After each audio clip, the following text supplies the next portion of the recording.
Welcome to Fast Friends, the podcast that centers on high performance storytelling with high performance athletes and individuals whose norm is to live at the very top 0.01%, whether it's competition, coaching, business, or life.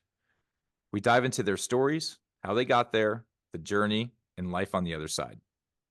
I'm your host, Dan Walsh, and I'm joined by my co host, Justin Faber. Justin and I were rowing teammates in college and later on the U.S. national team.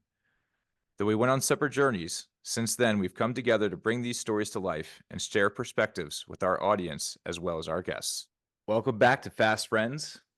Tonight, we're doing a midnight edition for our buddy Alex Osborne out there on the West Coast in Portland, Oregon.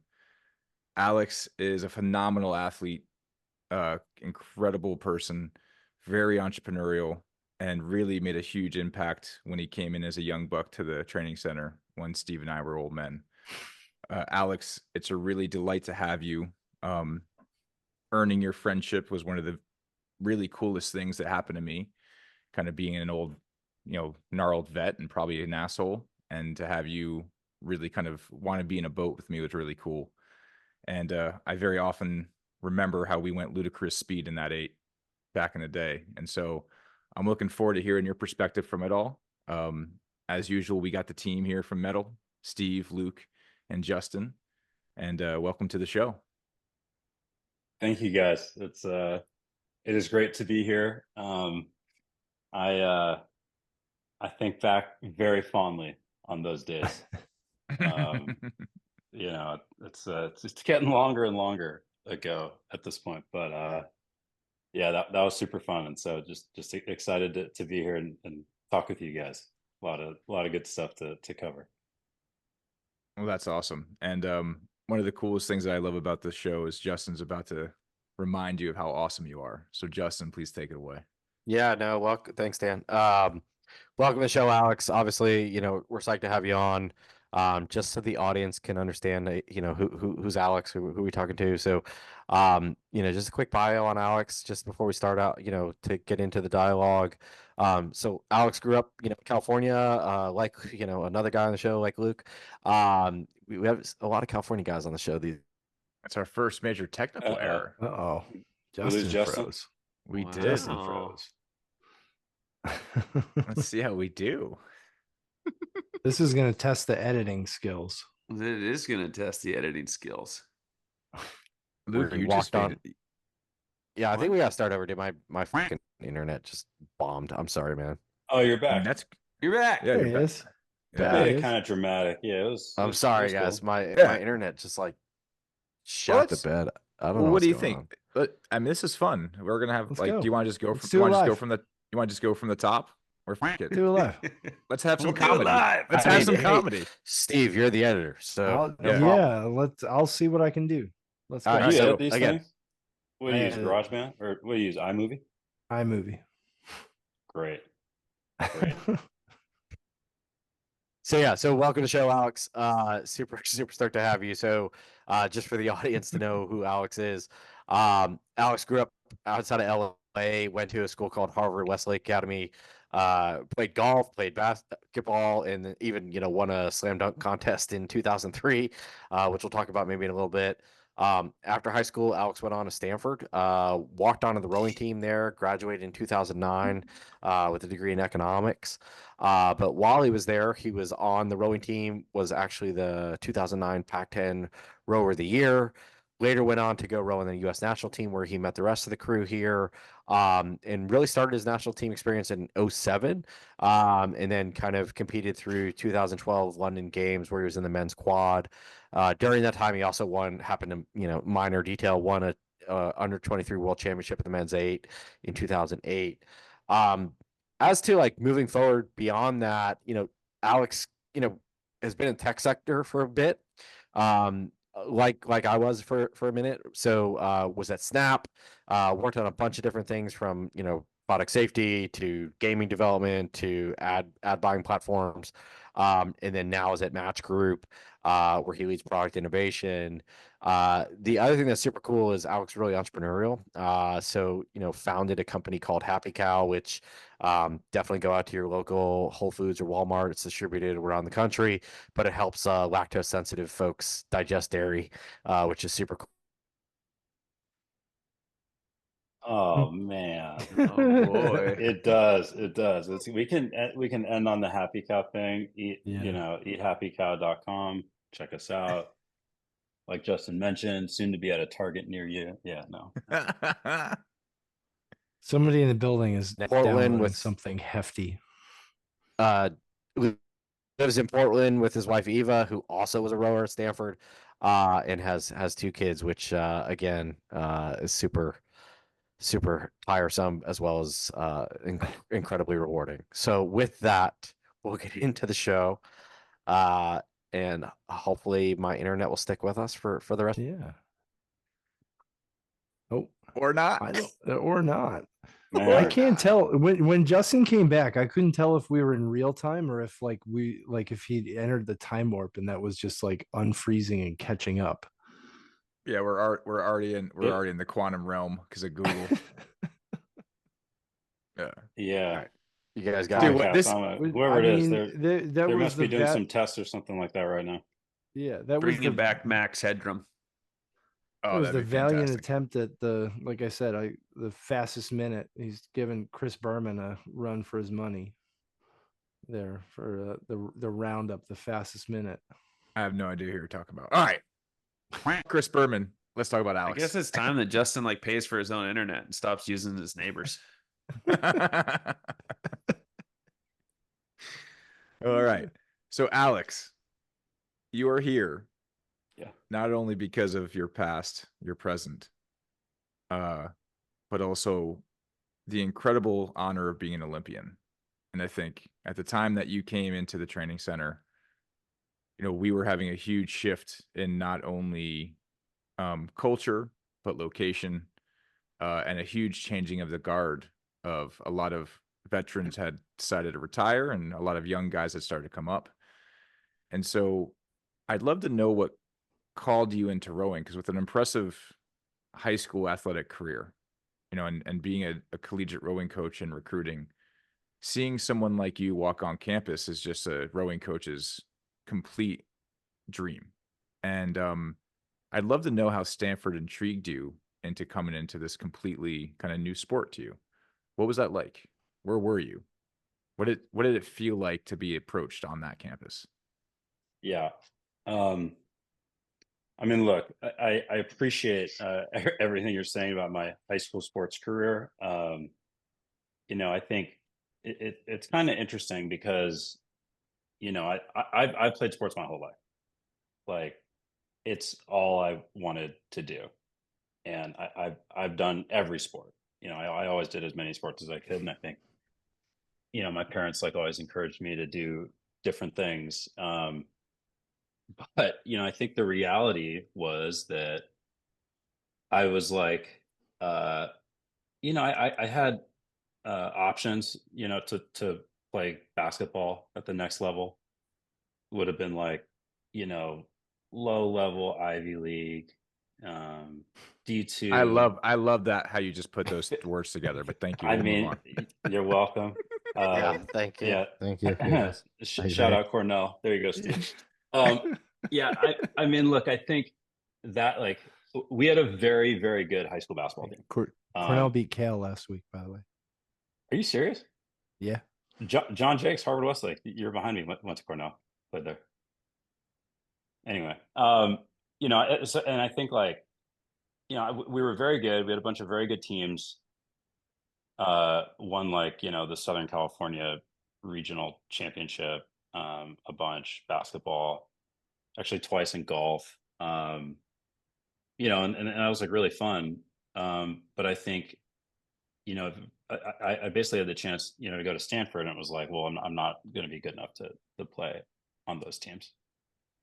And so I sort of thought sports were over for me, at least at that competitive level. But you get to campus that first day, during like freshman orientation, and the coaches, that's what, they're looking for guys who are over 6 feet tall. And John Alban found me and said, "Hey, you want to try rowing? Like, it's this thing." And I was like, like, not, I mean, I don't know what it is. You grow up in LA, like you don't really hear about it that much. There's a little bit of rowing in Marina Del Rey, but for the most part, it's not something that people are doing.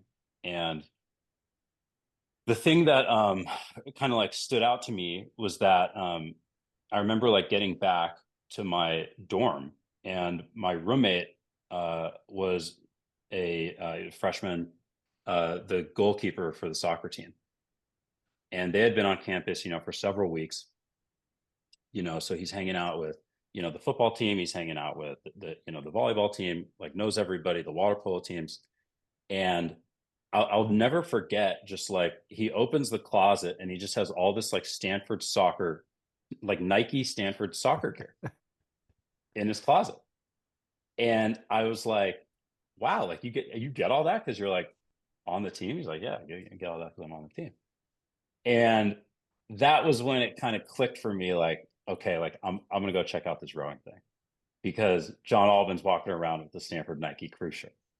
I said, okay, I want to check it out. Gear baby. The gear. I'm a gear baby. And like the story just kind of goes from there. But the very first practice, it wasn't rowing. You had to like come down, and it was Coach Alban and Craig kind of just talking about the sport, talking to a bunch of walk-ons that they had kind of like gathered up. And they said, it's going to be really hard, yada yada, all that kind of stuff. But they said, if you want to do this, meet us here tomorrow, 4 a.m. We're going to drive to Yosemite and we're going to run up Half Dome. So if you want to do this, like, that's what you got to do. And I said, man, like, like the run up Half Dome, isn't that the thing people hike in like a couple days? Yeah. And the next day I came down and, load up the vans or whatever, drive to Yosemite and get out. And they said, bring your water and just go for it. Get up there as quick as you can. I had no idea how far it was. I didn't know anything. So we start running, and I'm kind of like, okay. And at this point, I played basketball, but I had never run further than 2 miles in my life. My high school basketball coach would make us do a 2-mile run up the street called Dixie Canyon in LA. It's like a little, 15, 20-minute run. That was like the extent of my like long distance running. And we get into this run and it's just going and going. And I'm like, like it seems like we kind of have a long way to go. But I remember there was this one recruited freshman. So it's all freshmen? It's all freshmen with Okay. like a couple of upperclassmen, but it's pretty much all freshmen. And so the idea is like, this is like the freshman initiation type thing. And there was this one recruited guy, and for whatever reason, like maybe it was 30 minutes, 40 minutes, I don't know how long it was. It seemed like forever. But at some point in the middle of this run, there are these stairs. And you got to go up these stairs. And they're big stairs, and when you've been like going uphill for 30, 40 minutes, like, I mean, this felt like I had never done anything like it before. But I saw that if I just like kept moving, I was not gonna let, and I'm gonna give him a shout out right now. I was not gonna let Ryan Duchesne get away from me. I was like, I am gonna just hang on to this guy. And for the next basically hour and a half, 2 hours, that was all I did. And then eventually, I did make it to the top. And I just remember getting up there. And I just had my 15-year college reunion. We're actually talking about this. There are like photos of it. But I remember getting up there and being like, this is one of the coolest things I've ever done. you're up there at the top of Yosemite. I mean, I was like, I'm a basketball player. Like, I like hitting golf balls. Like, I do not do this kind of stuff. I wasn't like a camper. I didn't do any of that shit. And you're just at the top of Yosemite looking down, and you're like, oh my God, I did that. And it was just a very, you guys know this, like, you just like, you kind of get addicted to that feeling of doing that kind of achievement. And of course, in hindsight, it was like, yeah, we were going slow. like really, really slow. I think Banks ran it. Like with us. He beat everybody by like 30 minutes or something like that. But we finished. That was the whole thing. We finished, and it just felt. I was just like, wow, like this was just what a thing to be able to just to say that you've done. And so I remember like after that being like, okay, like rowing seems cool. We hadn't rowed, Hadn't seen any water. hadn't even been to the water, didn't know anything about it still. But I remember thinking, this, if we're gonna do this kind of stuff, this is pretty cool. And yeah, so it just kind of went from there. But I think that was one of the big things that hooked me, until getting onto the erg, of course. That was pretty fun. Well, that's one, that's incredible.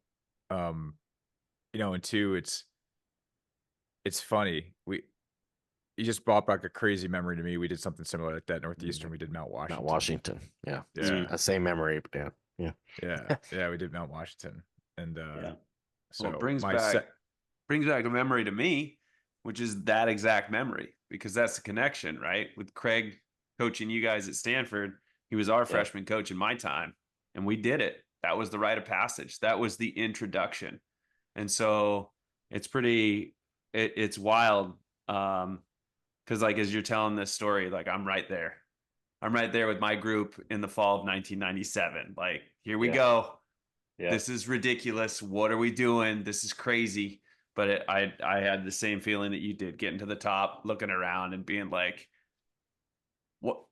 No one's running this. Everyone's like hiking, enjoying themselves. And there's just this group of guys just charging up the mountain, just running, and it's wild. So thank you for bringing me back to that. But it's really cool how, I guess what I take from this is it's just great that, Cal, Stanford, rivals, and with Craig, when he moved to Stanford, everyone's, oh, you can't be a coach at Stanford. You're Cal through and through. But it's awesome that you and I have that connection, and I know exactly what you're talking about and how that had nothing to do with rowing and absolutely everything to do with rowing all at the same time. Yeah. So that just kind of like opened my eyes to this whole world of kind of doing hard things, like what a hard thing actually was. I think I just did not appreciate that until starting to row. But then I think the other thing too, so I guess with all the walk-ons, they kind of separated the walk-ons. All the recruited freshmen would, Stanford didn't have that many guys to like fill out a bunch of different boats. So all the recruited freshmen would row with, the varsity guys in the fall. And it was basically the walk-ons with Coach Alban.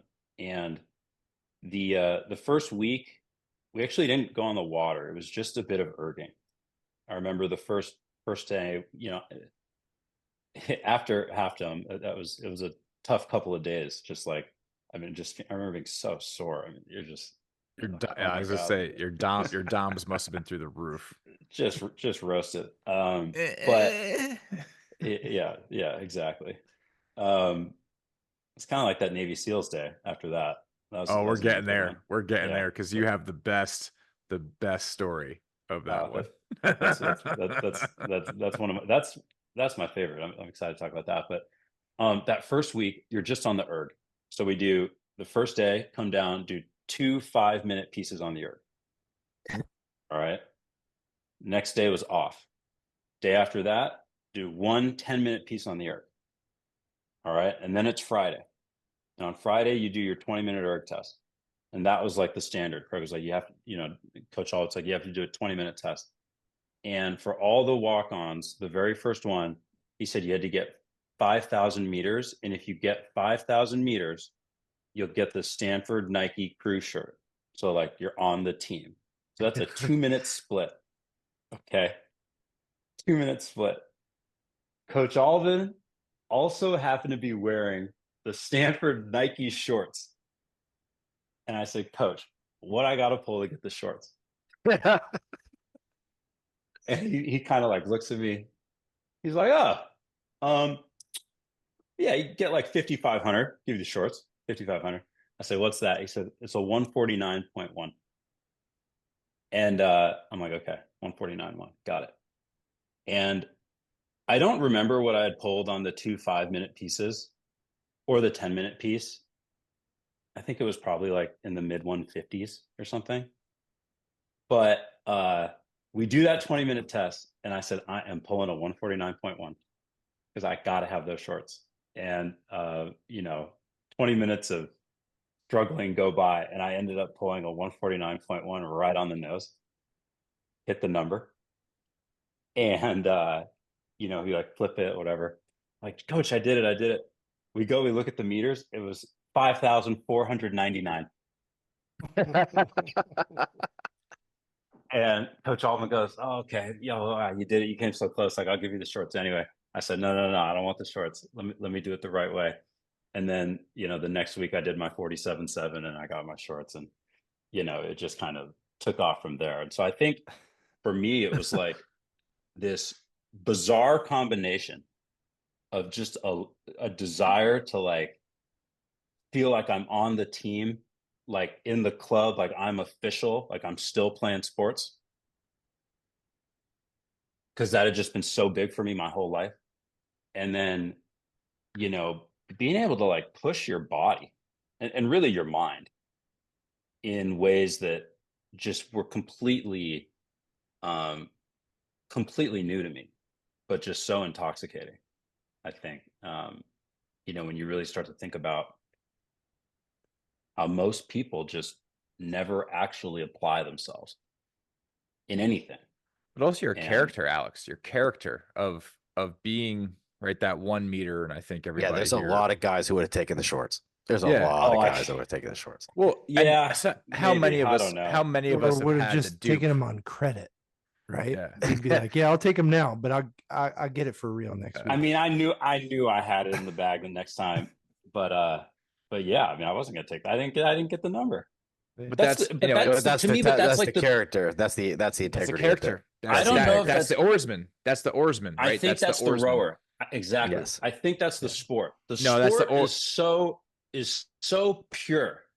Like what you put in, it comes right back. It's so transparent. You're so exposed, and it's so honest in that way. And But that's what I think. An oarsman, really like cool. not a rower. There's lots of rowers. You were an oarsman. Like there's a big to me, there's a big distinction there.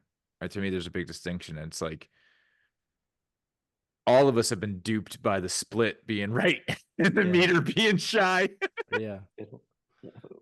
Honestly, I would have taken them and put them on layaway. I probably wouldn't have worn them, but I would be like, all right, listen, Coach, I'm gonna put them in the locker.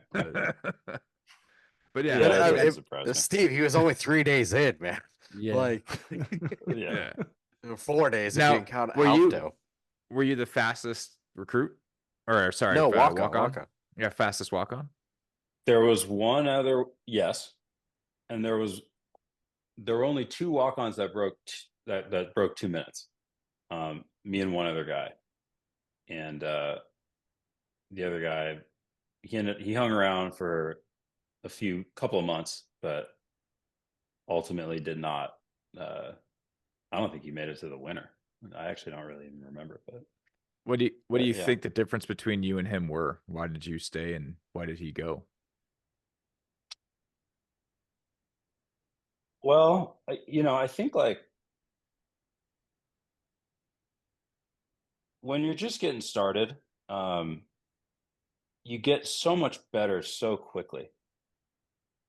You know, um, you just it's so you see the progress and you're just like, wow. And I think that does amazing things for or at least that did amazing things for me to just want to continue to stick with it. Because like 49-1 becomes 47-7, becomes 46-7, becomes 45-3, becomes 44-4, becomes 44-4. That was like 5 straight weeks. I mean, I remember these exact numbers, man. It's kind of weird, but like I remember it, like it was, yesterday, just week by week. And when I saw that kind of progress, and then when I compared it to the guys that were recruited, I kind of was looking around and feeling like, oh, I could be decent at this. And I think that really amped me up. Um, and so then as a result of that, you know, coaches they're giving me more gear. So that felt good. I'm You were easy getting to like peg. You were easy to peg there. I'm easy, man. I was easy. But then like you're starting to get more attention. Like, Coach Albin's talking to you, but then Craig's also talking to you. Some of the older guys were coming over. And I mean, and Stanford was at a really interesting time as a program then. It's I think because basically I think the year before Adam Creek came to Stanford. And so historically, I mean, Stanford was not good at rowing. I think, that year this would have been the spring of 06. Well, the be fall of careful with the 05. word. Be careful with the word historic, because I still believe that Stanford, as a university, has the most U.S. gold medalists in rowing than any other school. Okay, fair. So maybe modern His- history, you got to say. I actually think, and ancient history, the Stanford varsity 8 was never good. Got it. So the athletes were good, And but not necessarily the 8. Got it. exactly. And Okay. so I think at the time had not beat Washington in 100 years. When you go back to 2005, hadn't beat Wow. Cal since the 70s. Been 30 years. So I mean, they're losing a lot. And I think that was kind of the historical context, was a team that was kind of fighting to compete with Oregon State. But then Adam comes, and you have Jake there, you have Banks there. I mean, you have Jamie Schroeder, you have talented guys there. But Adam comes, and I think, combined with Craig, just kind of transformed the way people approached their work every day. And so I think I was kind of lucky to be thrust into this program when like this was just starting to take hold. And ultimately it ended up being, 4 really great years for the program and for the team. But, like me being able to sort of see the results on the erg, obviously still horrible at rowing on the water, I had no clue what I was doing, but you see the results on the erg, and the coaches are just telling you like, no, don't worry about that. That's going to come. Just get in shape. Just get fit. Just get fit. Just get fit. That's what it takes. And you see that happen. And then you feel the momentum and like the energy of the boathouse, because these guys actually now think they got a shot to take on Cal, who we haven't beaten 30 years, think they have a shot to beat Washington, who we haven't beaten 100 years. Like that's momentum. That is momentum. That was exciting. That's cool. Like that was like, and I mean, I don't think there's anyone quite like Craig when it comes to making you feel like the mission, like what you're doing is just the most important thing in the world. It's like, we are good. We are everything that's right in the world. Like Cal, sorry, Luke, is evil. Like we are going to conquer evil. We're the underdogs. We're going to just like, it's like it becomes just something that you just are willing to just go all in for. And even just a couple months in, you could feel it at that time. And keep in mind, we had not beat Cal, had not beat Washington, had no reason to really think this. But that was the energy in the boathouse. And so I kind of walked into that and start pulling a little bit better erg score. And then Craig says, "Hey, you've kind of gotten to the point where you're like the recruited guys. Maybe you want to come, like I want to come bring you in on Saturdays to row with the varsity guys and the recruited guys." I'm like, "Oh, okay. Well, now I'm getting to do that. Like, that's kind of cool." More gear, more gear. Exactly. Because what I really wanted, Justin, I really wanted the shoes, man. Okay. I wanted the shoes. And to get the shoes, you had to break 140. Okay. All right, this might be a new coaching tactic for you, Steve. Just I'm get a Nike hey, partnership. hey, You're dialed in, man. Hey, man. Alex know, is 1 of 1, though. Yeah, That's awesome. I know that when it comes, No, it's awesome though. but But it's funny what's the intrinsic motivators. yeah. I have a lot of questions I'm poking around in my head around Alex, and it's funny. Another guy we had on the show also was a high school golfer. His name is Bo Hoopman. And golf and rowing don't seem to go really together as far as like little ball, lots of acreage. But I think what you're talking about with like the mental, like just, incremental improvements, high improvement margins that are happening like on a very high cadence, Yeah.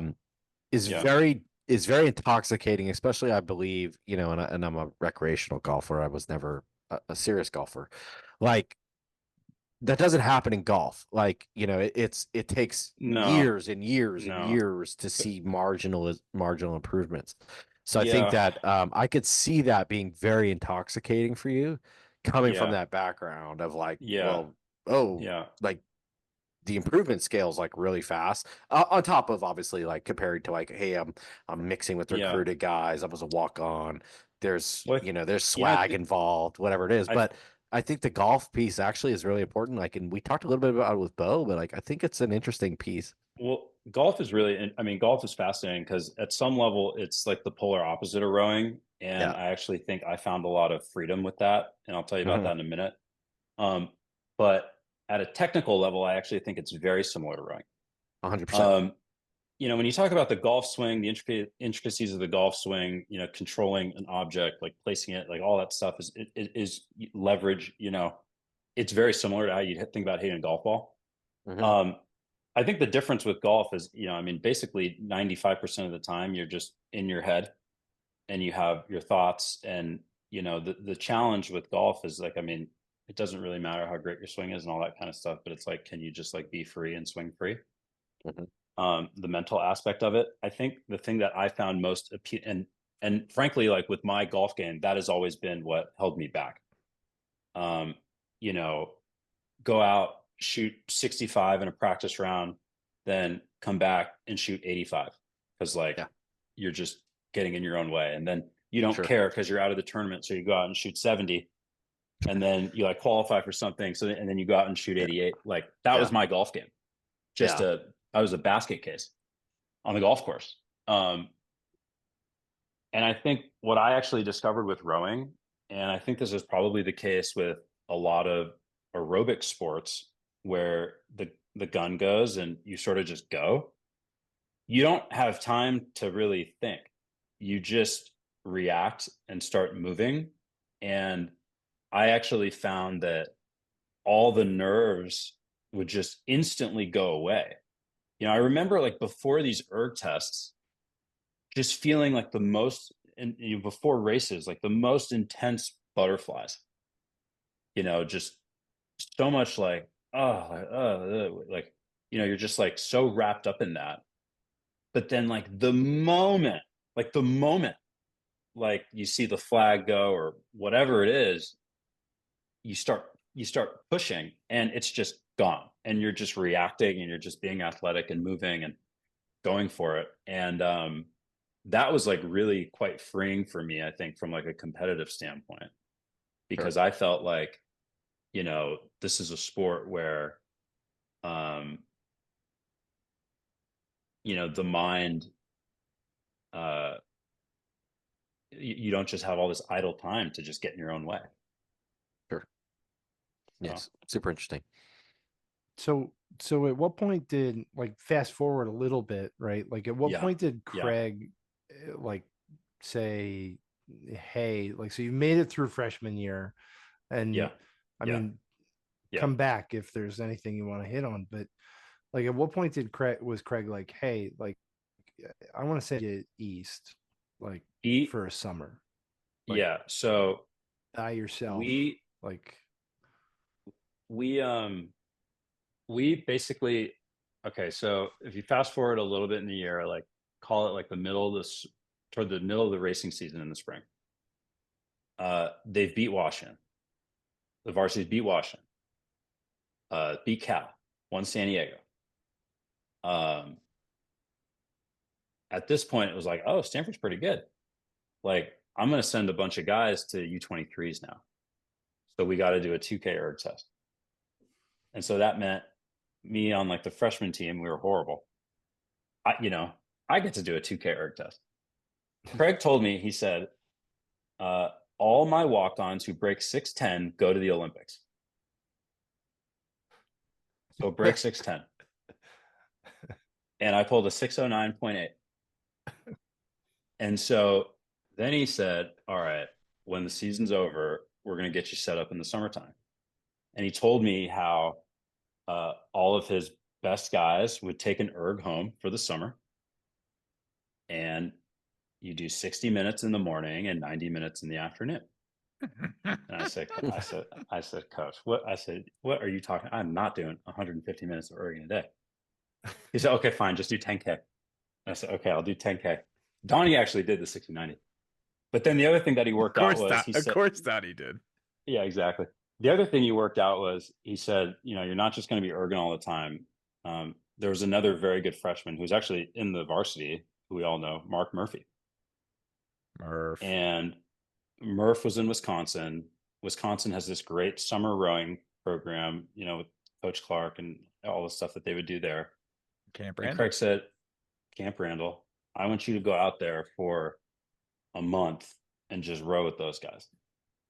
And so when the school year got out, I brought the erg down, erged every day for a month, flew to Wisconsin, hung out with Murph and, all those Wisconsin guys for a month, and rowed and did all that stuff. And then, I think, can I pause? What was the conversation? How did you explain this to your parents? Like, you're saying it matter of factly of like Craig just like, you're gonna do Yeah. this, and I can picture Craig saying, how did you translate that to your parents? Like, was your mom or dad like, what are you talking, like, or were they just like, okay? they might have thought it was, Also just a LA kid living in Madison is like Yeah, cool too. they probably thought it was like very strange. Like, you're bringing Yeah. this erg thing home and it's like sitting in our living room. Like, you're gonna go to Wisconsin for a month. Like, They were you getting like, ready you to must, hire a deprogrammer, right? you must like really like this rowing thing.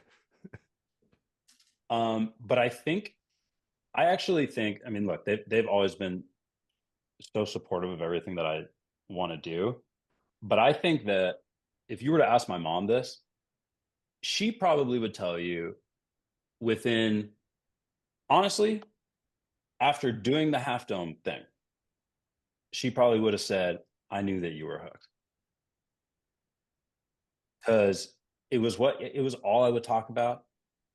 You come home Thanksgiving, Mom, I got to go find an erg. Is there a gym that has an erg? Where can I go erg?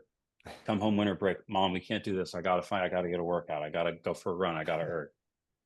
So I think throughout the year, she was probably like, okay, like, you clearly are into this. And so, you tell her, hey, I'm going to go live with Murph for a month in Wisconsin. She's probably like, okay, yeah, that tracks. But, I don't know. I think she probably knew right away. That's cool. That's really cool. It's really cool, and it's amazing, right? The power of moms and supportive parents, and like I have this theory. You can only become a champion when somebody has already championed for you. I think parents are really great at that, and it's really cool to just know that you created this visceral feeling through your household, right? Where they had no choice but to support you. Yeah. Yeah, that's epic. That's really epic, Yeah. especially getting to meet your parents and just see how wonderful they are. Yeah. So that's crazy. So you're in Camp Randall, the home of Bo Hoopman, right?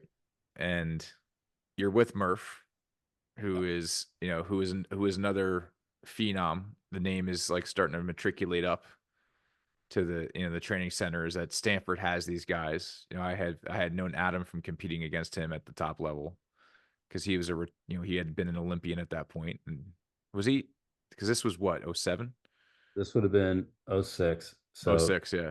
they won the worlds in what, 02, 03? Yeah. Yeah. Olympic and the Olympics in 04, right? Technically, like set a world record in the heat. Unfortunately, the US just went a little bit faster in the same heat. So one of two boats at that time had broken 520. That's right. Right. And transferred from Western.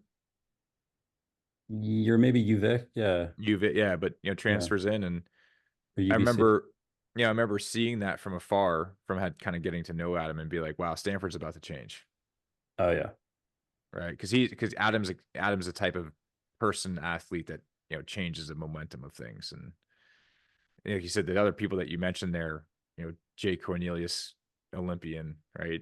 Jamie Schroeder, now Jamie Lynn, 2-time Olympian, like this, and heat, right? Like throwing heat, sub 550 or sub 8, sub 19-minute erg. So the standard that you were really with at that time, when I think of it as a coach and an athlete, is phenomenal. Absolutely phenomenal. Yeah. And the fact that you just kind of walk in there, and not only was it the camaraderie, not only was it the character, not only was it the gear, but it propels you into this moment where you go through this Camp Randall experience. It's totally changing your life. It's giving you these wings. And I think it gets to fast forward a little bit for me is like that 2008 year. Right? That's a pretty epic year, not only I think in Stanford's history, but also the Ben's U23 history, and obviously Alex Osborne's history. So you can take us a little bit into that year. Yeah. I mean, unless there's something at Camp Randall that you want to hit on, but Camp Randall was good. Honestly, I think it was interesting because, at Stanford, I thought I was like good because I was beating everybody on the erg. And then you go to Camp Randall and you're like rowing in a pair and you're just flopping around and you suck. The equalizer. That was like a bit of a like, oh, if I actually want to be good, I need to I have a lot to learn. Like that was like a very humbling experience for me. But, I think at the end of the day, like all the other stuff that you talked about in terms of like the momentum around the program and being around people like Adam, and that was really just so motivating. And I think I felt like, okay, these guys had a great year in 06. Like now I'm going to have an opportunity to like row in the varsity or whatever. Like I am not going to screw this up. Like we cannot screw this up. And so it was like, okay, well, we just got to keep training and keep training. But then, yeah, I mean, I think that next year was like a very big year for me and for Stanford's program. The team lost a couple of very good guys, specifically Adam. Adam was no longer eligible to compete. And we're replacing him with, like me and Mark Murphy as sophomores. And I think, there was like a lot of pressure, but a lot of the habits had already kind of been formed. I think one of the big things that Adam changed right away, the team used to practice, 6 times a week. Like that was just what, you practice once a day and you take Sunday off. But Adam just kind of told these guys like, well, like if you actually want to be good, like you need to practice like 10 or 12 times a week. And they're like, well, how would we do that? Well, you do it twice a day, every day. And so that changed right away. And I think, so there was just a lot of like really good habits. So I just felt like, okay, just like follow the plan. But all throughout that year, especially in the fall, I think because of all the work that I had done over the summer and that many of the guys on the team had done over the summer, we were actually doing things in the fall on the erg that had not been done before at the program.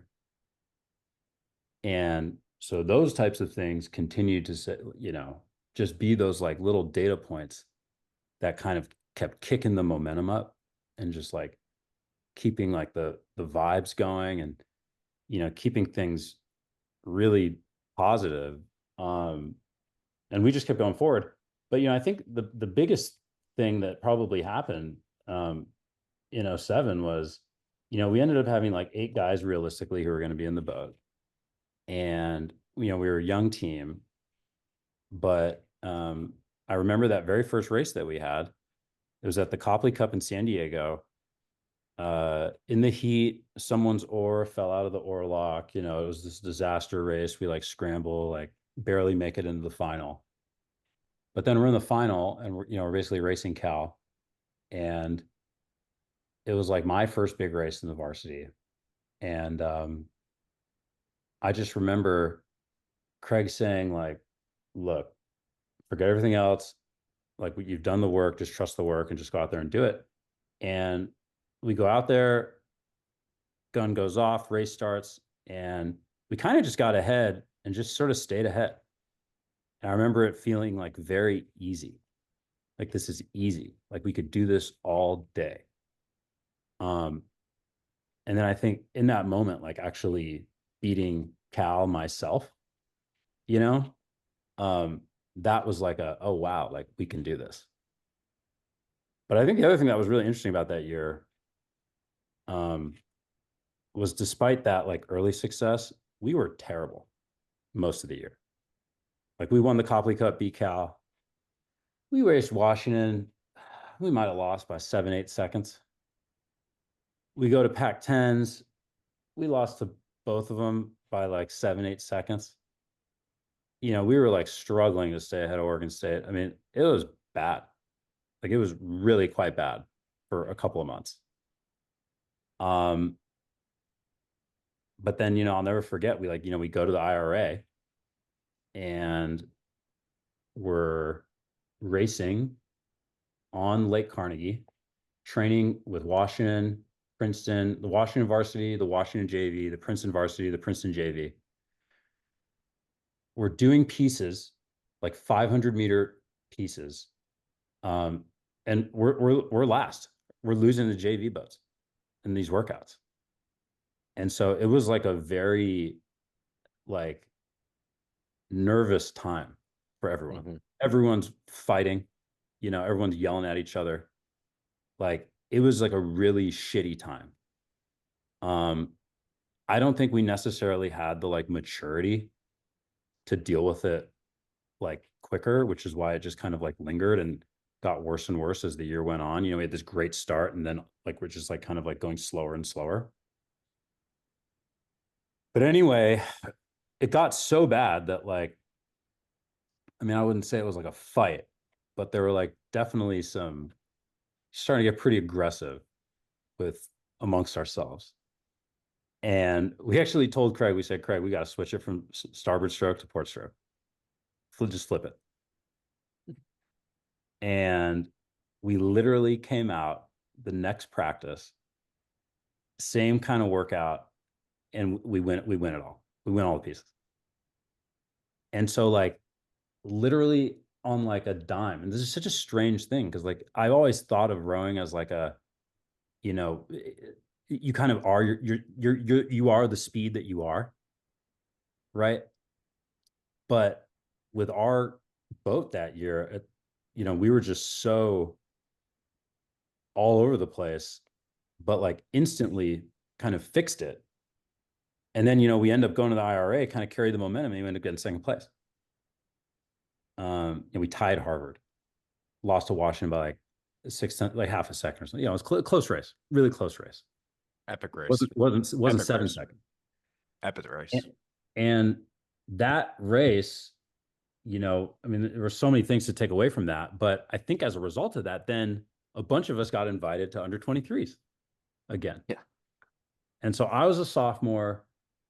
I really had no idea what I was doing with rowing, but I got invited to go to the under 23s because, like the good erg or whatever.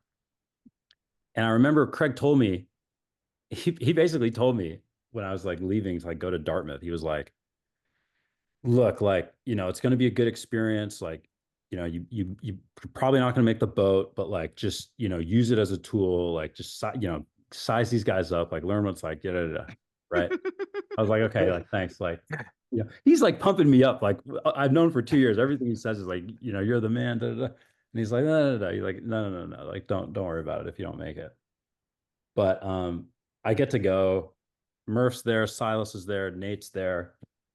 So it's a very comfortable environment. But there are all these. This is like the first time I'm competing with guys from these other programs, trying out, doing the seat racing, all that kind of stuff. Which was something that was very foreign to me because, we barely had enough guys to fill out an 8. So Craig actually didn't really do a lot of internal racing between the guys because he was like, I don't want that. Like, we're just going to row the boats. We're not going to do a lot of switches, but like, because I don't need that. Because I got to rely on these 8 guys. So I got to keep all 8 guys. Each guy, I got to make them think they're the best in the world. So we didn't do a lot of that stuff. It's such a unique, it's such like a different experience than what most rowing people have. Like so much, so much of how people train. And I don't think it's right. I think what Craig did is smart. It's like, I think it's like we have this weird, like, not to go on too much of this tangent, that's for a Walton's workshop conversation, but the amount of training that we do that's just to break down versus build up. Right. But it's like, and just before, I want to make sure I'm really like feeding this and like for the audience, and especially if there's like a young team out there, really resonating a lot, like something similar that Justin and I felt when at our time at Northeastern. But 1, when you have that momentum, but 2, when you have that internal conflict, and 3, when you have the belief to have autonomy to go to the coach and say, we need to do this. And the coach says, okay, right? Like, and to turn that result around, right? To like literally never give up on the idea that we are the guys. It's like, to me, it's the reliance on each other in that complete distress, that complete breakdown to just say, but we're not quitting on each other. We just have to. And that's the magic of the lineup, man. Right? The same 8 guys can go backwards, but you switch 1 or 2 seats and all of a sudden, right? And I think that's like having that openness to keep experimenting with the right people. Now, you got to have the right people first, but then you can expect, like, then it's about, you got the right people. Now we got to find the right seats. And that's such a cool moment. Such a cool moment. But thank you for that. But I think Dan, and again, like, I'll be honest, I texted Dan off to the side just now. It reminds me very much of an experience Dan and I went through together in college. I'm literally like reliving my one of the years that Dan and I rode together in college of like, we were fast, we were slow, we knew we had speed. But yeah, rowing's an interesting thing. And I think you brought up a good point, Alex, of like, typically your speed is your speed, right? And it's just, nobody's going to make you go faster or slower. Like, it's just what it is.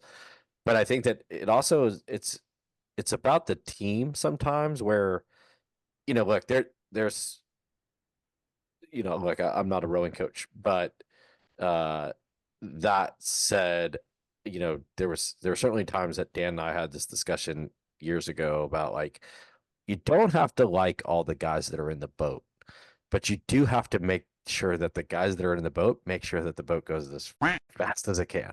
Right. And I think that that's kind of rowing in a nutshell sometimes, of like, it's the sum of the parts. Like, people are going to have conflict. It's natural. But it should just make it go faster, right? And I think that's always kind of an interesting dynamic at rowing is like you have 9 personalities in one place. There's always going to be, whether it's life, business, rowing, whatever it is, there's always going to be a difference of opinion as long as it's pointed in the right direction. So I think it's really, I'm glad you shared this story, especially the rebound, because again, like not everybody can do the rebound, right? A lot of people can do the shotgun out of the gate, but not necessarily the rebound. Yeah, I mean, look, I think we didn't really have a choice. It wasn't Yeah, like exactly. it wasn't like, oh, like we're gonna just bring in the next guy who's like No. just on the border. It's like, okay, well, there is no next guy. Yeah. And that's where it resonated with Dan and I off to the side is we were in the same boat, same predicament, right? There was no next guy. It was like these are the guys. Like we gotta make it work. So Yeah. But yeah, super cool. Yeah, so that was cool. But I think like it was very fortunate because I think ultimately that's what kind of translated into like, oh, like the national team could be a possibility for you. Yeah. And so then, it's like, okay, you get this invite to under 23s. I got invited to the thing. Craig's like, you're probably not going to make it. I'm like, thanks. But no more Jimmy Jam jump. the first day, Greg Hughes told the story of Sebastian Bea at under 23s. And Luke, I don't know tell me if you've heard this story or not, or I'd be curious. But the story that Greg was the coach. It was Greg Hughes and Mike Callahan. And Greg said, hey, yeah, we're going to do this thing, like trying to make an 8, blah, blah, blah. We're going to be rowing a lot. Some of you won't make it. Some of you will, whatever. Some of you might be in the single, whatever. But the whole like moral of his whole story went to like, look, we don't know who's going to make it. And even if you're in the single, like, don't get discouraged. Even if we're putting you in the double, don't get discouraged. Let me tell you about Sebastian Bea. This was a guy who we invited. His rowing looked awful. We thought there's no way he's going to make the boat. We did the 2K erg test, the VO2 max test, and he broke 6 minutes on it. And so then we had to put him in the boat. And so, look, his whole point was, he was like, look, there's going to be an opportunity for you to show what you can do. So take advantage of it. And then obviously, Seb had a great career. Yeah, world champion, silver medalist, right? That's like right. epic race, 2000 right. Olympics. So yeah, best of all time.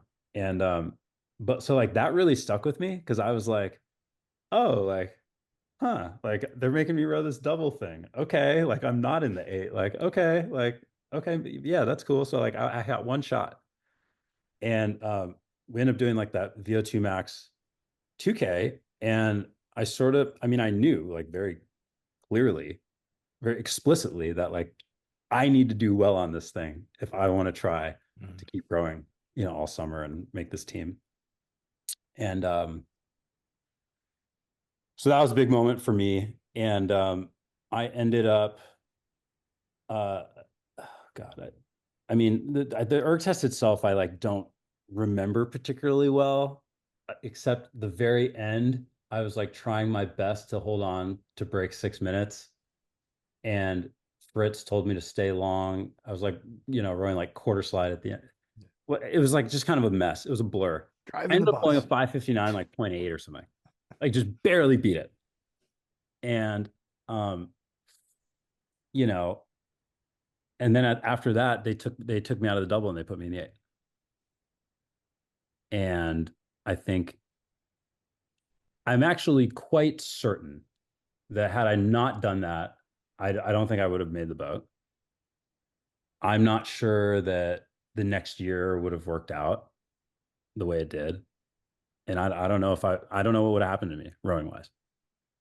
And so it was kind of like 0.3 of a second that I think ultimately changed the course of my rowing career on the national team, which was preceded by us deciding to flip from starboard rig to port rig, having the good race to then get invited to the thing. So it's just like all these little things where, the the break just kind of goes your way. You're just in, and it just sort of carries forward. But that ended up being a very big moment for me, because then I actually got the chance to like row with all these other guys from these other programs, to see what they're all about at that level. You're rowing with the guys who are, the best at all these other college programs. It was like Charlie Cole. It was Jesse Johnson. It was all these guys. And so then I got to do that. So that was pretty cool. But that was probably like, I think, the thing that then carried the momentum into 2008, because it's like, okay, now you've made an under 23 team, you should be good. So you feel the responsibility to kind of continue that, because that's now kind of how you identify and think about yourself at that level. We've like won a medal at the IRA. Stanford had never done that before, in the varsity 8. We've won a medal at the IRA. We beat Cal consecutive years. You're like, okay, like this is who we are now. This is what we're supposed to do as a program. And so you want to carry that forward. And I think 2008 was a harder year for us in college at Stanford. We'd lost a lot of good guys, but we got a couple of good guys and pushed hard. There were just some things that it was just one of those years where you feel like no matter what you do, it doesn't quite come together. You're just like fighting and pushing and fighting, and the boat's just, you can go faster, but like for whatever reason, no matter what you do, it's just not going faster. And then you're like trying harder and harder and harder, and it's kind of just like going worse and worse. So that was kind of the year rowing at Stanford, but we did win the Cal duel, which was, I guess, a week of magic for us. Sorry, Luke. No, that's okay. And Because Luke didn't lose. Luke's like, I wasn't there. Not on my watch. Not on. No, I wasn't racing. Yeah, we won that. That was like kind of the one race that we won. But then, that summer, because I had been in the under 23 8 the summer before, I got invited to try out for the under 23 8 in 2008, the summer 2008. And that was really I think another, very kind of transformative experience for me, because, I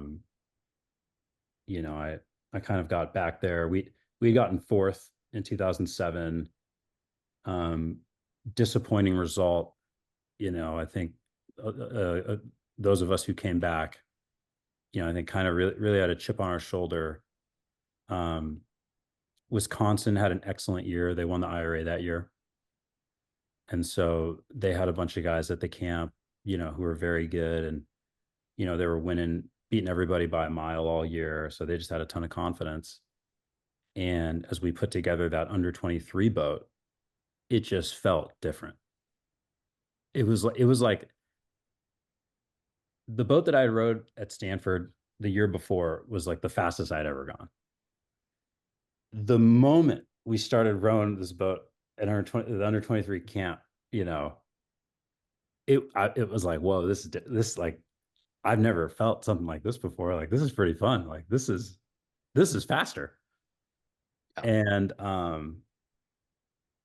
so that, like, I think started to, then you think, okay, well, wow, like, okay, if we're going faster, like we were really close to winning the summer before, and we kind of like couldn't quite figure it out. This boat is like definitely faster. Like, we could win this. Like, we could win under 23s. Like, wouldn't that be something? And so then one of the things that we got to do that then kind of started to, I think, open the possibilities beyond kind of rowing at the under 23 level to then getting the chance to row potentially at the senior team level, was we were up at Dartmouth, like just kind of rowing by ourselves. But we got to come down to Princeton to row against Steve and Dan and their whole boat, Well, had the 8 been picked yet? Oh yeah, it was yeah. the Olympic. It was the Olympic Yeah. 8. That's for Yeah. sure. Okay. I know Yeah, where you're because going. You with guys, this. you guys, you I know guys where were a you're going with pain. this. You guys were a pain in our ass on that one. Yeah. And like, so I mean, look, it's a funny thing because you have like all these college kids. You're coming down to do the workout with the Olympic 8. Dan Walsh. We're racing Dan Walsh. We're racing Steve Coppola. I mean, Brian Volpenheim. It was like this. It was such a big deal for us. You're like these like scrappy college kids. So you're like, oh, like I'm this is 110%. Like this is super max. Like this is the race of our lives. You're doing like the like arms only warm up next to we gotta beat him. Yeah, we gotta beat him. And we end up doing what was it was like Two, It was 16 by 250. 250s. It was 16 by 250. 16 Yeah. by 250. And the first 4 were from the start. Yes, which And we were you quite beat us. quick. You beat us on a couple of them by. We were quite quick. And I don't know how many we won overall, but I remember feeling like, wow, we must be really fast. You just have to win one. You just have to win one. Yeah. That's We it. won more than one. No, what I'm just saying. I don't know We about took a that. few. We took a Get that. Get No, that they- taste. few. It was Well, It was if that more wasn't like- a precursor to our Olympic final that we were slow off the start, I don't know what was. Yeah.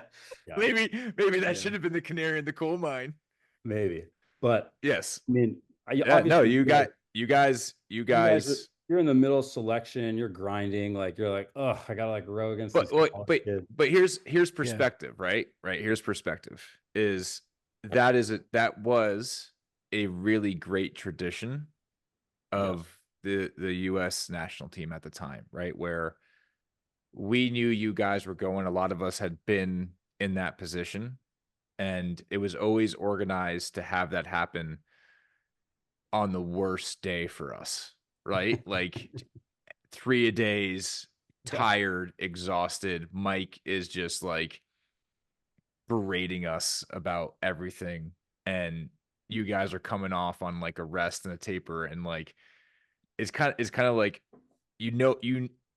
I would say, I mean, Luke, you guys in '99 were like winning in the Nations Cup boat. We just U23 was Nations Cup. They were like winning, like full on, like thousands. It was We You know, we in had the some same- pieces. yeah, in the same way, right? Like this was '99 where it was the third going for the third gold medal in a row. So, I remember that so vividly, Alex, because like power pieces were my thing, and I was livid. Like I don't know if Steve's like in the boat with me, and I'm fuming. Right? Because like it's such a small margin. And finally, they took it like it wasn't off a start anymore, and it was rowing into them. And then we just murdered you guys. Yeah, I kind of honestly- remember. My I honestly perspective is don't I re- remember like Of starting course to you row don't. with you afterwards, Alex, and you being like, "Hey, Steve, remember when my boat was faster than your boat?" And I'm like, that one time when you guys like nudged up a little bit and like Hey, snuck one man. in there. Listen. That might be how you remember it. All I remember is I love it. I love it. what- You, like, Alex, you were always like won. the puppy that came in that kept the old dogs like energized, Good. and like hey, we had to play with the young as you blood. should. I You loved it. should remember. You should remember I winning loved that it. whole day. You should remember. Yeah. You should also We won remember every- being we won- like, we if probably I- won every piece. You're right. Yeah, Yeah. you're right. Like, and Yeah.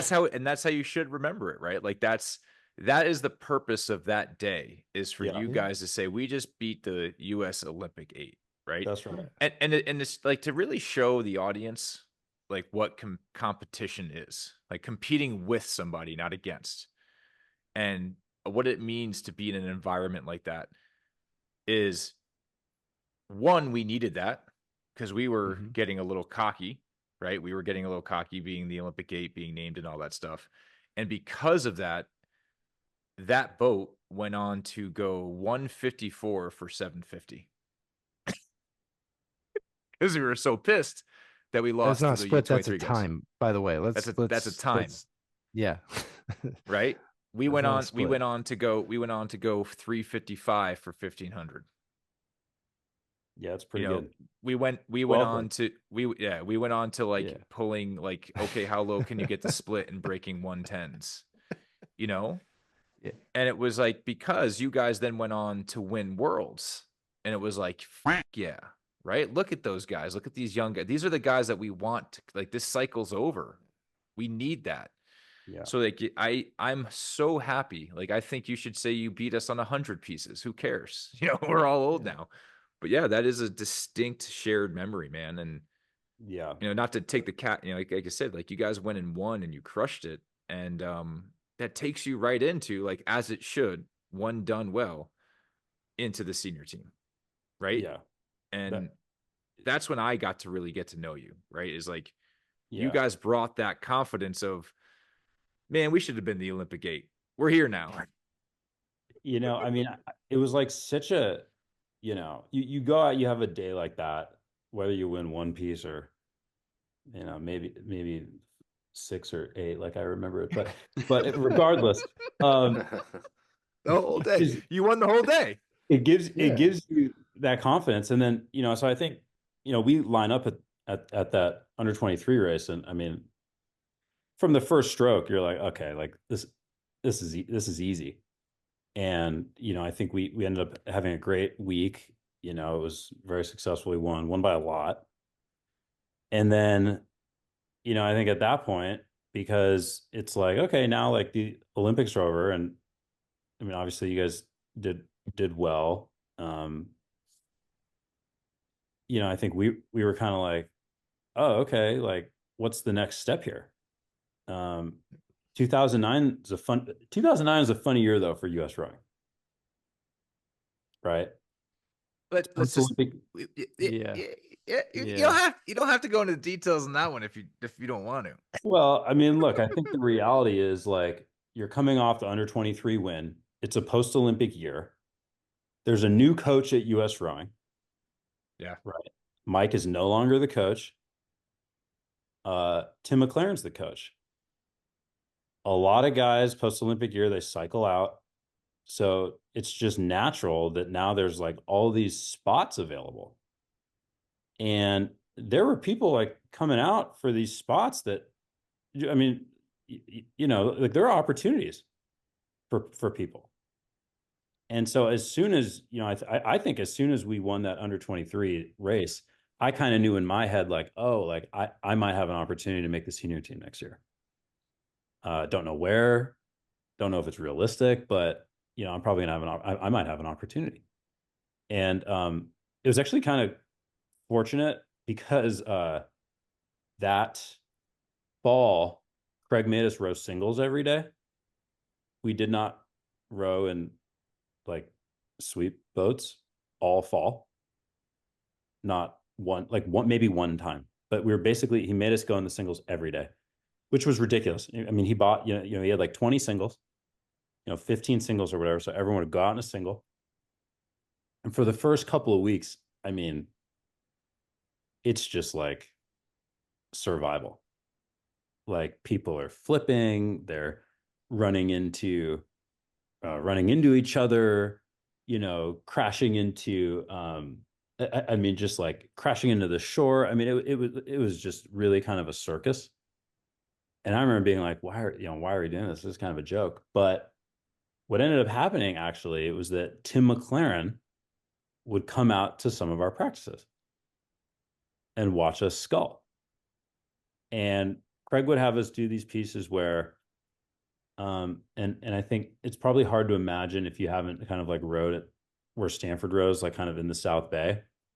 But the way that it's set up is like the boathouse is in kind of like one of these inlets, and you can go out through the channel and then basically out into like the middle of the San Francisco Bay, like to the San Mateo Bridge. Yeah, this is San Mateo, to the San Mateo Bridge, and then back to the boathouse. That was like kind of, because in the fall, like the water's good. That's like sort of the workout. And it's 7 miles out, 7 miles back in the single as like a, but just a bunch of college kids who have no idea what they're doing. And he would say like, it's just a race. So like push off the dock and it's just a race. And it would take like 2 hours, it'd take a while. Kind of like half dome, honestly.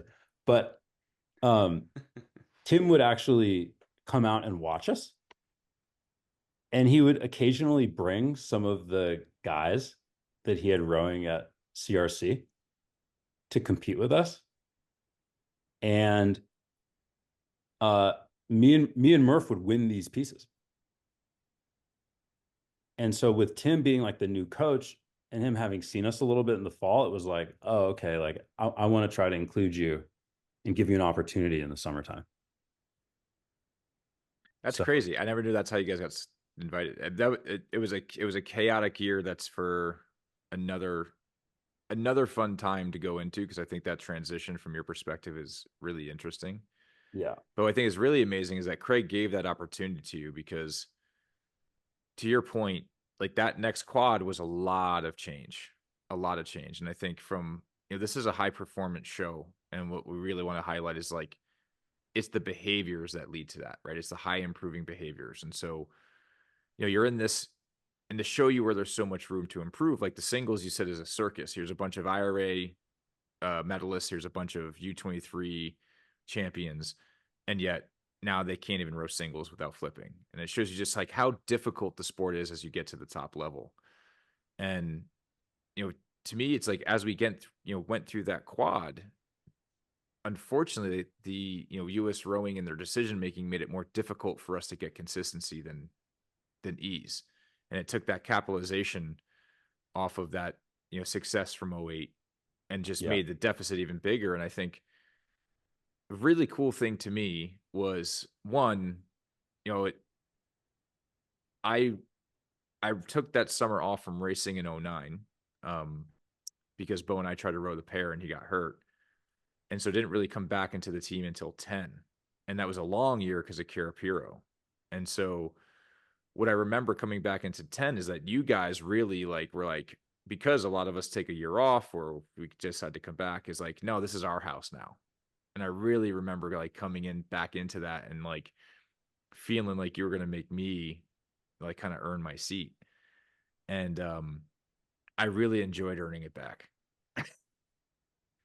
I really enjoyed earning it back because you guys were good, right? Because you guys were good. It gave me a lot of confidence to feel like, hey, these guys have carried the torch well. Like 2009's results weren't great, but we started getting speed back.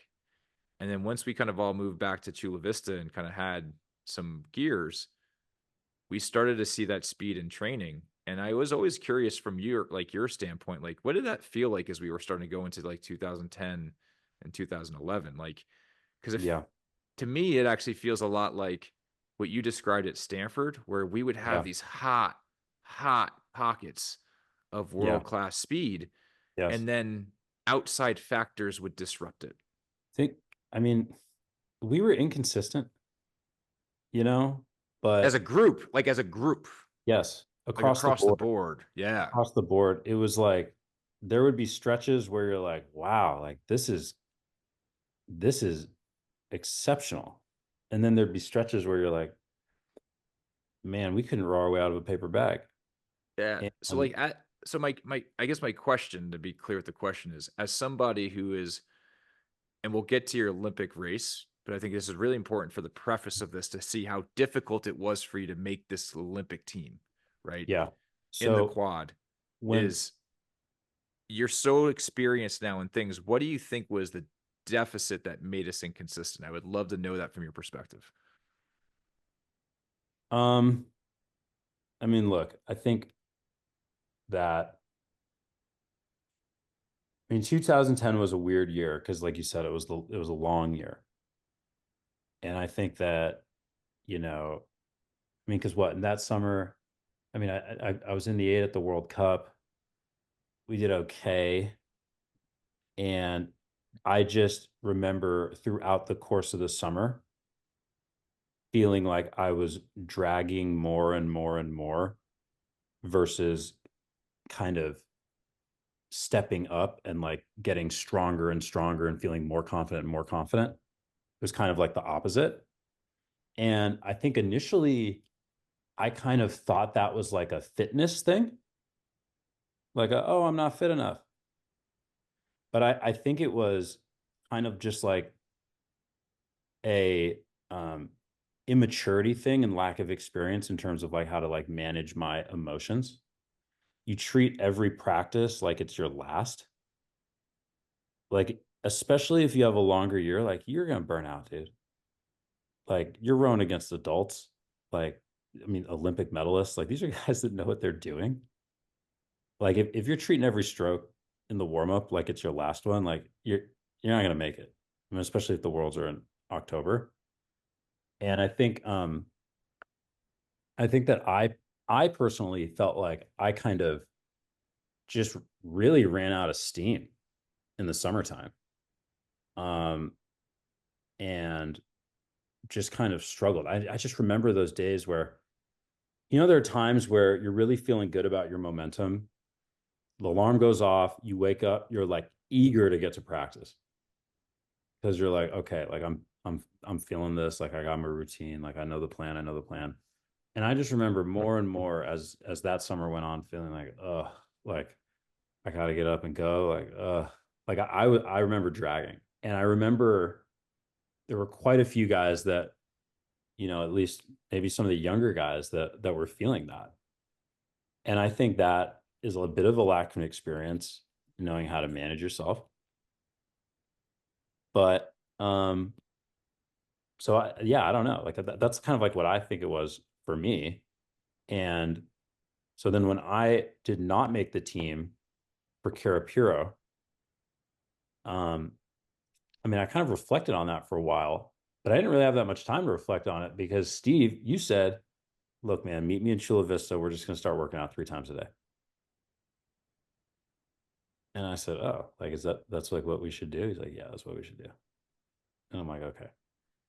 And so, I think then I personally had this stretch where probably for 2 months, Steve, Yeah. Yeah. for Well, 2 months, cooling it. everyone's, they're getting ready for the worlds, doing the worlds. Steve and I are just doing like these 3 days on our own, setting our own workouts. Same routine every day, super disciplined about it. And I think by the end of that, I remember being so, certainly, disappointed that I didn't make the team, but I remember feeling so excited about everyone coming back to then start the practicing because I felt like, okay, like I am, like, I'm ready to go. Like I am here. Like I know what I need to do. And then I think, you go throughout 2011 as a result of Carapiro being longer, we had a bit of a shorter lead up, through the kind of the winter training, through the spring training. There really wasn't even a spring racing season, if you recall. Yep. Yep. And we just kind of pop right into selection, do a couple fours races, pick a four, do a couple eights races, pick an eight. And it's like, okay, like lineup clicks, boom, the boat's going pretty good. Yeah. Right out the gate.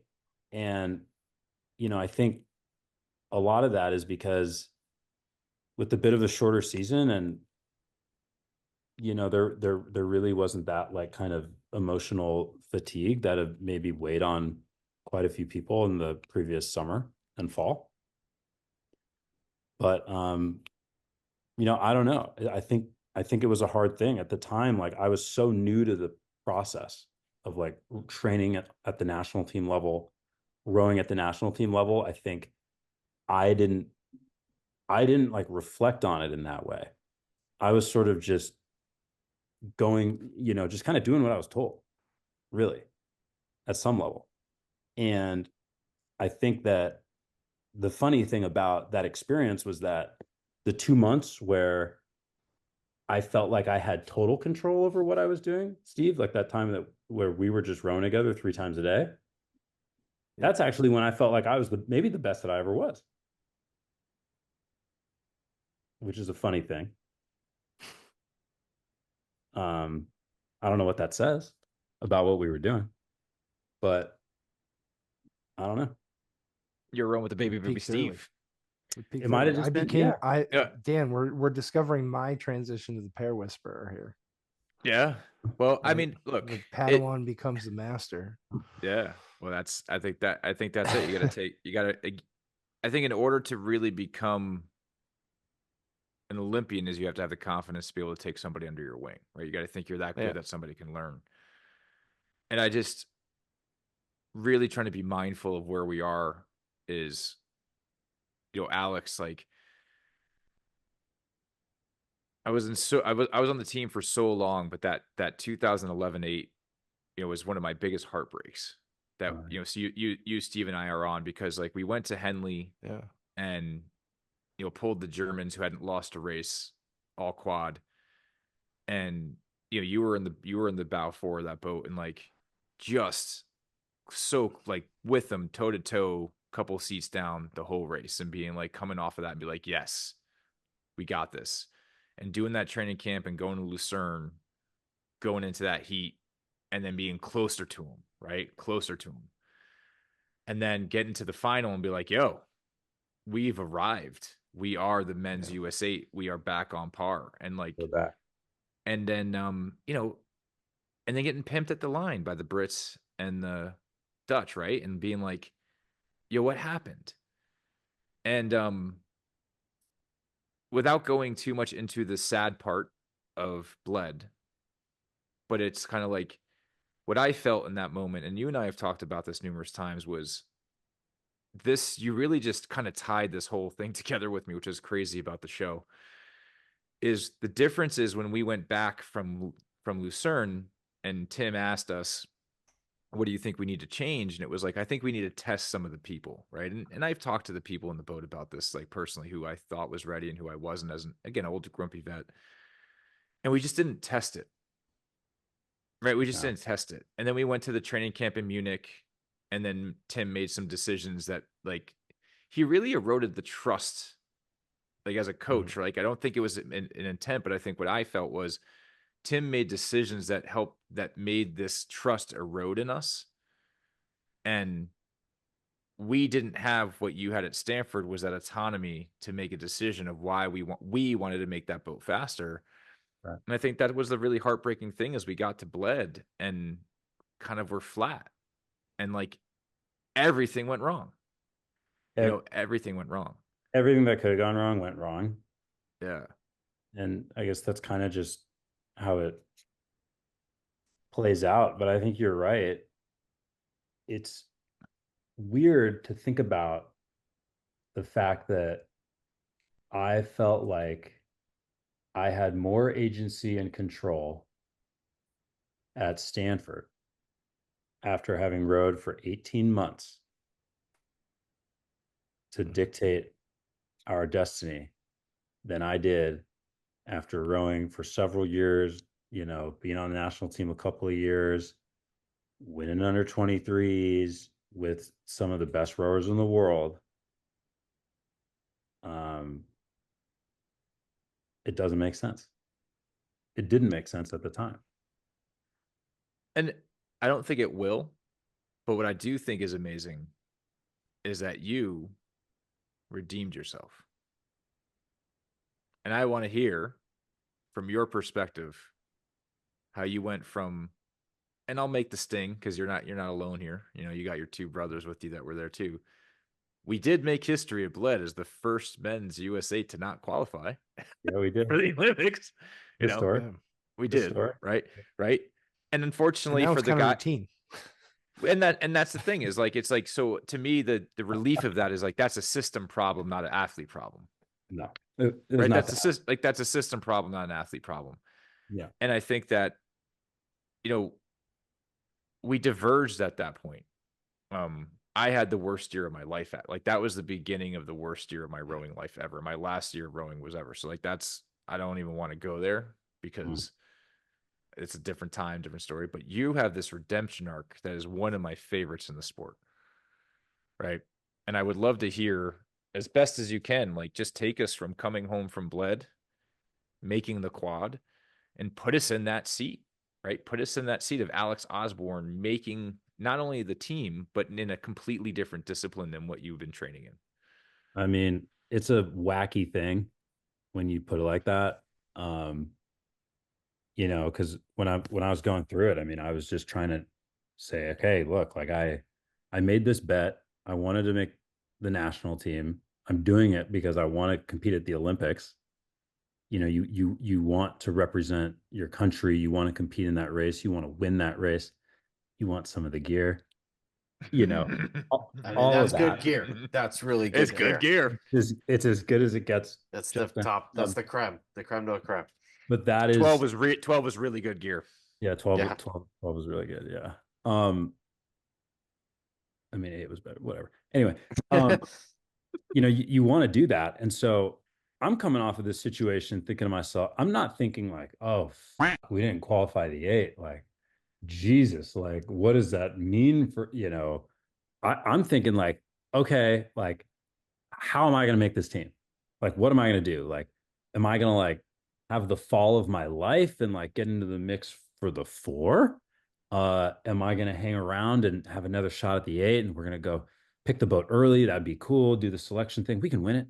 Like, that's what I'm thinking. Sculling was not on my mind at all. It was not on my radar. And that fall, I think things were fine.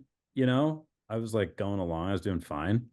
But we basically come back in January, and like one of the first workouts, we're in the gym, and I just like feel this like pop in my ribs. And I'm like, that. oh, that's not good. Try to row on it a little bit, a few days here and there. It's like not good. And it hurts a lot. I had a stress fracture in my chest, in a rib in college, my senior year, actually. And so I kind of knew what it felt like. I was like, okay, like this is a stress fracture, probably. So I go and get it like looked at. It's like, oh, okay, that's a stress fracture. And so now I'm kind of like, well, this is gonna get tricky. The guys in the 8 are already up in the Bay Area with Mike. Tim already knows who he wants in the 4, pretty much. And I'm on the bike.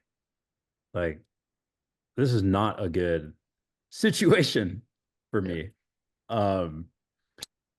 So I'm basically like, oh God, this isn't great. But I'm like the thing that I knew I had to do. I was like, well, I'm not gonna have a chance at anything if I like can't get healthy.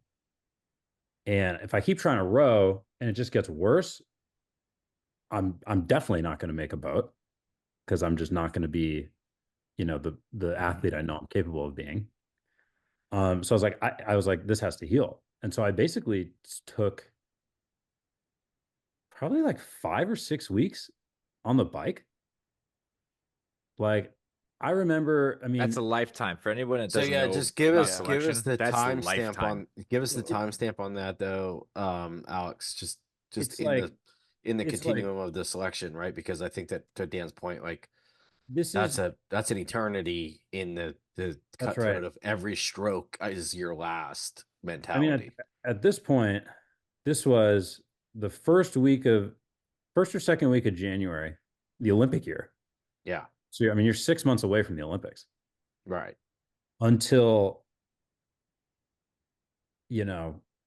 Valentine's Day, President's Day weekend. Yeah.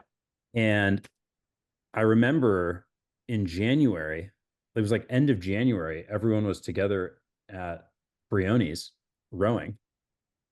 And it was like very clear that like Tim, I like, I don't know if I overheard Tim or somebody, it was like, oh, okay, like the 4 has been picked. And the 8 was like basically about to be picked because it had to get ready to go to this qualification regatta the end of April. So the only option at this point, realistically, is the quad. And, I hadn't done much sculling at all. I think fortunately Craig bought all those singles, my senior year. So I wasn't like a complete noob. And, Tim made a skull here and there, in 2010, 2011 and whatnot. So I had a little bit of familiarity with it, but I sort of I remember talking with Tim being like, look, will you give me a chance to learn how to do this? And he's like, yeah, I'll give you a chance. Yeah, of course. Yeah, I will. I'll give you a shot. And I said, okay, that's my shot. And so at that point, I basically said, I'm not going to make the 4. It's already been picked. The 8 is basically about to be picked. I'm not going to fly up there. That's not going to work. Yeah. I'm going to learn I'm going to learn how to skull. Yeah, I can do it. I'm a skull. And so the way the sculling went down, it was, that was a strange couple of months, because you had these various NSR selection races for the single and then the double. And then the double wasn't qualified, the quad was. So whoever won the double could sort of say, hey, I'm going to opt out of the quad and I'm going to go try to qualify the double. So there was all this just well, if these guys do it, maybe they'll want to do this. But if those guys, it was just but he could go here and maybe, so it was all these different things. And meanwhile, I've never done a sculling race.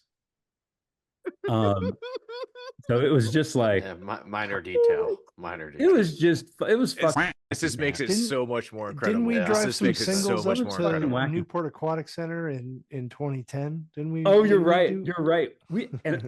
I did good in that head race. You did do well in that race. That's right. I did Tim, well in that. I will say, Alex, just to keep it moving, right?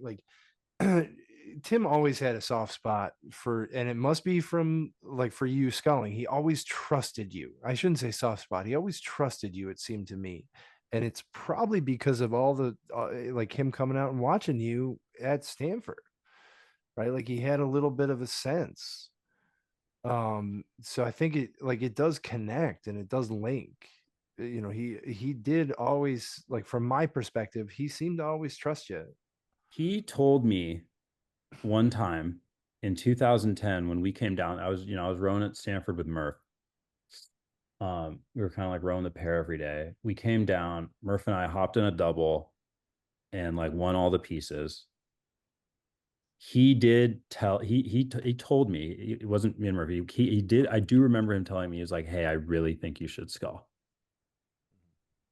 He's like, it just fits you better. And that always kind of stuck. I didn't really think anything of it. I was like, skull, what are you talking about? But he did say that. And so I think that he was certainly always open to the idea of me doing it. I certainly don't think he would have wanted me to say, hey, it's basically March in the Olympic year. We have to pick the boat in 2 months. You want to try to skull? I don't think he wanted that, but I do, Steve, I do think you're right. He was definitely open to it. But so, yeah. So I'm trying to skull. I'm trying to learn how to skull. I do this NSR race in the single. The first race, I off the start, go straight into the buoy line. And I'm just trying to I stop and get my, I was really, had a long way to go very quickly. The good news, the quad is not the single. And after that singles race, basically the entire group got mixed into doubles and I kind of started to find my rhythm a little bit. And, we're doing these pieces and doing races and, the boats are going better. And also, not that taking time off is with an injury is necessarily a good thing, but you kind of become like a caged animal a little bit. You're sitting there every day on the bike, hammering the bike, just knowing that all those guys are out there rowing, getting the strokes in, competing for these spots. And you're just thinking to yourself, I got to get back. And so I remember having so much just pent up energy that I just felt like, it's like, it's almost like a turbo booster a little bit for me. And so, I'm doing that, and I end up, we're rowing these doubles. Those went fine. Did like the race, and um, actually, I don't even remember how we did. Did I race with Elliot or Wes? I don't even remember. But I remember, Warren and Sam won that race. And so as a result of them winning, they had the opportunity to say, hey, we want to go try to qualify the double. And so they went to like the qualification regatta to do that, the same qualification regatta for the 8 or whatever. And so then back home, or, back in Chula Vista, it was basically up to the coaches to pick a quad. Because now it's like, okay, well, these guys are going to be the double. Of course, they're going to qualify. We're going to go pick a quad. And so now I'm kind of like, I might have been 45 days into my sculling career here and thinking like, oh, we're about to pick this quad. And we kind of go through a few cycles of that. And this one combination like kind of just seems to work. And it's sort of a quirky combination. Dan, I mean, I think you remember this. I came a little bit late. So, because just for perspective of the story, because it's fun to know the characters, I had gotten cut from the 8 because I got really sick. I had hiatal hernia, so I was throwing up at every practice, and I had to go to the ER. And so couldn't get healthy in time for the 8. Thought I was done. Came back to Chula Vista because we lived there, and after the medication kind of kicked in, I just started working out because I had nothing better to do, and I was out in a single and came in, and Narek tried to get me to row the pair, and we got our asses kicked. And I was like, Narek, it's like too much effort, work, money to go in the pair. I don't know if we're gonna get fast enough. And so I went to Tim and I said, can I try for the quad if the selection's still open? And he was like, yeah, new one, and Sam, we're gonna. And long story short, they didn't. Well, I mean, don't want to steal your story, but they didn't qualify. Next thing you know, we had 2 quads. That's right. Yeah. So it was this like, but you guys were more or less set, right? Like it was like, that's right. Oh, no one expected it to happen. Yeah, you had a lineup that was pretty much set, and then we were sort of. That's right. Yeah, I mean, we're kind of. We gave you a no shit moment. Exactly. Like Warren and Sam, of course they're going to qualify. Like they're great. And so then it's like, okay, like we're going to pick the quad. And like we do all this stuff, and it's like, we got this lineup. You're in it. So I'm like, oh man, like, okay, like it's not official because they still got to win this race. But like, if they win this race, which of course they will, I'll probably be in the quad. Like, that's great. Like, okay, like we did it. Of course, they lose the race. And so then they come back and it's like, oh, we're going to start all over and pick a quad. And so at this point, we're now what? I mean, where are we in the year? I mean, this is probably like end of May. This is June. June? Literally like, yeah, it went down to like 2 went down to the weeks last before day. Yeah, pretty much. Went down the last day. Yeah. And so then now it's like, okay, we got 2 quads back out there. Like, you pick them. Let's figure it out.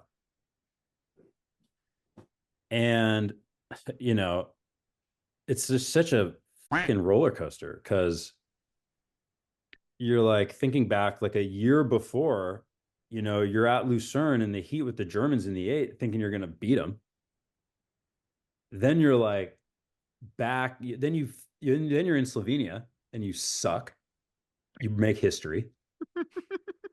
Then you're like, okay, let's bounce back. And it's like, okay, broken rib. And then you're like, okay, let me try sculling. And you think you've made it. And then it's like, no, Warren and Sam are back. It was just it was crazy. It's just so up and down. But, look, I mean, what was it? I mean, it just ended up being another few weeks of that back and forth selection, the stuff that you always hear about. And it eventually kind of got whittled down to 5 guys. Elliot, Wes, Peter Graves, Warren, and me. For the audience, it's 5 guys for 4 seats, just to be clear. 5 guys for 4 seats. And,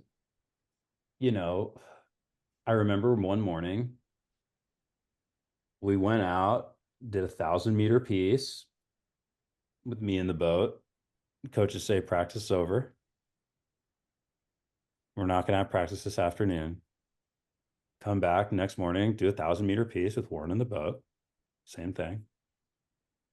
And then, you know, they say, yeah, like, and the at this point, I mean, I don't know, I forget the date, but it was the day that the boat officially had to be named, is where we're at. And so I'm kind of thinking, well, maybe we'll do some more this afternoon, but I don't know. They're like, oh, guys, we're not going to race anymore this afternoon. We're just going to come down to earth. And, you know, I remember that next 6 hours was probably the most, I mean, you know, my heart was, you know, it's just pounding the whole time because you're like 7 years of work, 3 years of work. It really comes down to this moment. You don't know what's going to happen, but you know it's either you or the guy who's been the best sculler in the country for the last 3 years. And we come down, they say, hop on the erg, and we just start erging. We're just erging, just cruising, steady state erging, all 5 of us. Same 5 guys. 30 minutes or so go by, and they're like, Tim, somebody comes out and is like, hey, Warren, can you come here for a minute? And probably another 30 minutes go by. And so everyone's just kind of erging. And I'm like, what the fuck is going on? Yeah. What's happening? So I'm like, I'm like, what? Like what are they talking to Warren about? Like, he can go real single. Where's the erg piece of your life, right? Exactly. Yeah. And I was like, I have to figure out what's going on. So I'm like, I'm gonna go to the bathroom. And I just like get off the erg. And when I got into the locker room, I heard the shower. And I saw Warren's heart rate monitor strap was on his locker. Oh boy. And at that moment, it was such a flood of just so many feelings. Like, this is a guy you've been grinding with. Like, wait, does that mean like you're probably in the boat? Like, you probably are. Like, wow, you should be really proud of that. But that's fucking heavy because you love this guy. And I walk out, and Tim's like, hey, can you come here for a second? And he just kind of cracks a smile and puts his hand out. Shake my hand. He's like, yeah, congrats. Like, you guys are going to be the quad. And, you know, I remember feeling, you know, very grateful, happy, lucky, heartbroken for Warren. It's just such a mix of things. But yeah, I mean, I'll never forget what I did next. I grabbed my phone, I called my mom, and I'm standing out there in Chula Vista around the boathouse. There's kind of like this really nice view of, you know, like of like the reservoir and the mountains and whatnot. I'm just kind of standing there. It's like a very sunny afternoon. I just call my mom, and I got on the phone with her. And I'm just like, she's like picks up. She like knows what's going on. You know, I'm like giving her the play-by-play of all this stuff over the last several weeks. And you know, I just pick up the phone and I'm just like, she's just like, what? And I'm like, I made it. And she's like, what? And I'm like, I made it. And she just breaks down. You know, she just breaks down. And, you know, tears are like streaming down my eyes.